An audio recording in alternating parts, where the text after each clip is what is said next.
ये सबको ज्ञात है कि जल वृष्टि रोज हो रही है तो होना है।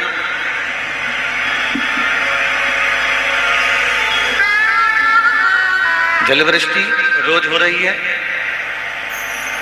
ये सबके बुद्धि में चित्त में है, पर फिर भी बोल बम का नारा है, सारी समस्या का हल फिर भी अपने चित्त में बिठाकर भगवान देवदिन महादेव की शरणागति की ओर लोग जा रहे हैं। भगवान देवदिन महादेव के चरणों की ओर लोग बढ़ रहे और बहुत भाव से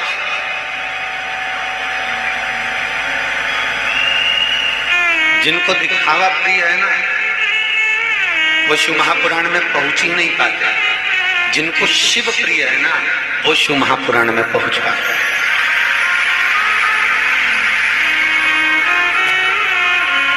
जिनको दिखावा प्रिय होगा, जिनको दिखावे से मतलब होगा, वो शिव महापुराण की कथा में कभी नहीं पहुंच सकते। जिनको शिव की प्रियता,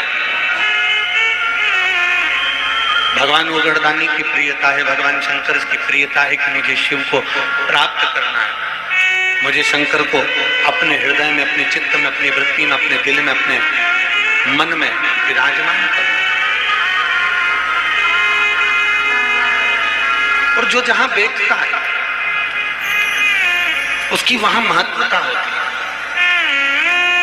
एक ड्राइवरिंग कर रहा है, गाड़ी चला रहा है, बस चला रहा है, ड्राइवर सीट पर बैठा था, चाय पीने के लिए नीचे उतर गया। अब ड्राइवर चाय पीने के लिए नीचे उतरा, इतने में कोई व्यक्ति उस ड्राइवर की सीट पे बैठ गया। अब तुम वहां से निकल रहे थे, तुम्हें बस में बैठना था, तुमने पूछा भैया बस कहाँ जा रही है? अब तुम्हें मालूम है कि तुम ड्राइवर नहीं, ड्राइवर तो चाय पीने गया, तुम ड्राइवर नहीं और ड्राइवर की सीट पर बैठे हो, तो जाने आने वाले को क्या लगता है कि तुम भी, अरे बोलो तो जम के ड्राइवर हो। किराने की दुकान पर व्यापारी बैठा हुआ है, अनाज की दुकान पर व्यापारी बैठा हुआ है, उस पर वो उठकर कहीं चले गया और कोई दूसरा व्यक्ति बैठ गया, भले वो उनका सेवक हो, नौकर हो, चाकर हो, अगर उस पर बैठा है तो तुम उसको सेठ ही समझो। बोलो सही है कि गलत है? सुनार की दुकान पर, स्वर्णकार की दुकान पर कोई बैठा था, सेठ जी कहीं चले गया, उसकी दुकान पर कोई दूसरा बैठ गया तो अपन उसको सेठ ही समझे। टेलर की दुकान पर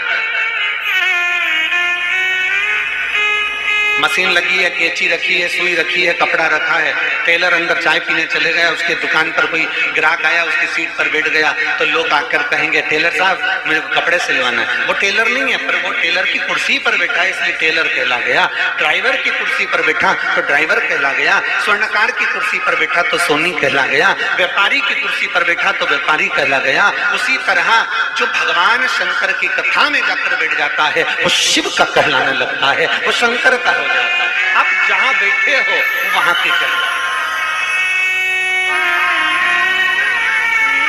आप किस स्थान पर जाकर बैठे हो, आप किस जगह पर जाकर बैठे हो, आप किस भूमि पर जाकर बैठे हो, किस जगह पर जाकर बैठे हो, ये आपके ऊपर निर्भर करता है कि आप कहाँ विराजमान, कहाँ बैठे हो, किस जगह पर बैठे हो।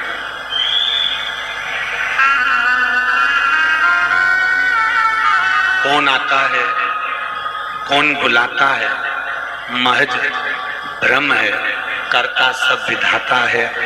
शिव महापुराण में बुलाने वाला कोई नहीं है, शिव महापुराण में लाने वाला कोई नहीं है, शिव महापुराण में बिठाने वाला कोई नहीं है, शिव पुराण करवाने वाला कोई नहीं है, शिव पुराण बाँचने वाला कोई नहीं है। शंकर इस कथा को बाँचते हैं यजमान के रूप में, जैसे शर्मा जी और अन्य जैसे यजमान के रूप में बैठे, तो शिव इन यजमान के रूप में बैठते हैं और शिव ही आकर इस पवित्र कथा को आपके रूप में श्रवण करते हैं। शिव के सिवा कुछ भी नहीं, शंकर के सिवा, शिवोगढ़दानी के सिवाय कुछ। हम जितना प्राप्त कर सकते हैं शिव महापुराण से उतना ग्रहण करें, हम जितना ले सकते हैं शिव महापुराण से उतना हम ले।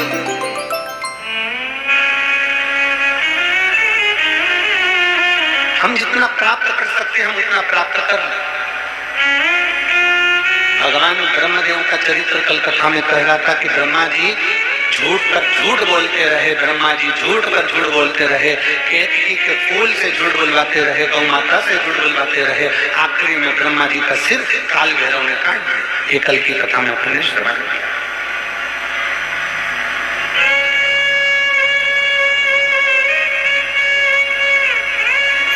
अब ब्रह्मा जी की आंख में आंसू आखिरी में आए जब ब्रह्मा जी का शीश जो कटा हुआ था वो बढ़ता पेड़ बन गया, वृक्ष बन गया।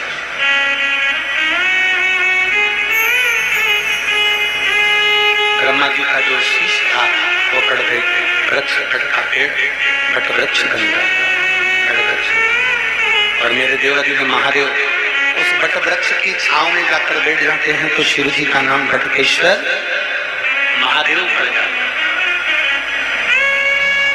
बड़ के पेड़ की छांव में बटकेश्वर महादेव नाम पड़ गया। जरा विचार करिएगा कि शिव जैसा दयालु, शंकर जैसा कृपालु, शिव जैसा करुणा करने वाला दुनिया में कोई नहीं हो सकता। जरा विचार करिएगा कि शिव जैसा दयालु संसार में कोई नहीं हो सकता। आप भगवान नारायण श्रृंगार कर कर बैठे हैं, आप एक लोटा जल उन पर डालकर बता दो, तुरंत पंडित जी नाराज हो जाएंगे, तुरंत ब्राह्मण नाराज हो जाएंगे, तुरंत संत नाराज हो जाएंगे, तुरंत कोई भी उनको देखने वाला नाराज हो जाएगा। भगवान ने इतना अच्छा पीताम्बर पहना था, भगवान ने इतना अच्छा आभूषण पहने थे, भगवान ने इतना अच्छे जेवर पहने थे, भगवान ने इतना अच्छा मुकुट पहना था और तुमने उसको पानी डाल दिया, तुरंत नाराज होंगे। भगवान नारायण पर आप जल डालिए वो नाराज हो जाएंगे कि आपने इनके कपड़े बिगाड़ दिए, वस्त्र बिगाड़ दिए, आभूषण बिगाड़ दिए। राम जी सुंदर वस्त्र आभूषण पहन कर बैठे हैं,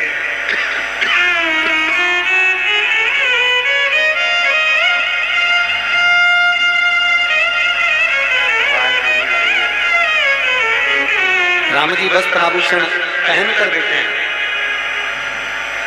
और राम जी वस्त्र आभूषण पहन कर बैठे हैं और कोई आए एक लोटा जल डालकर चले जाए तो लोग नाराज होंगे, तुमने राम जी पर जल डाल दिया।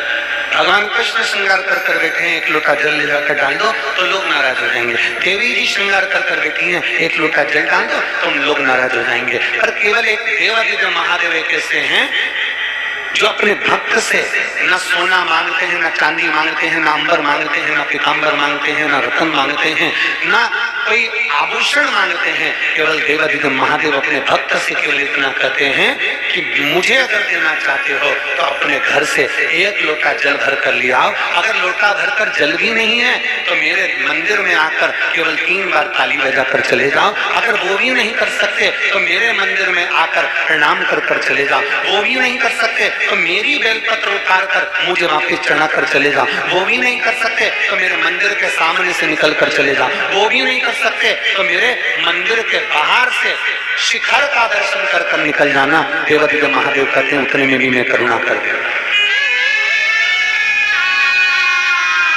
उतने में भी मैं दया कर देता हूँ। वो शिव है, वो औघड़दानी, वो तरकालदर्शी, वो कैलाशी, वो अविनाशी, वो शिव है, वो शंभु है, वो औघड़दानी है,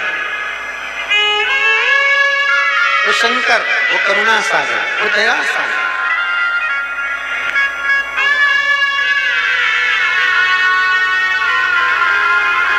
और तेरी कृपा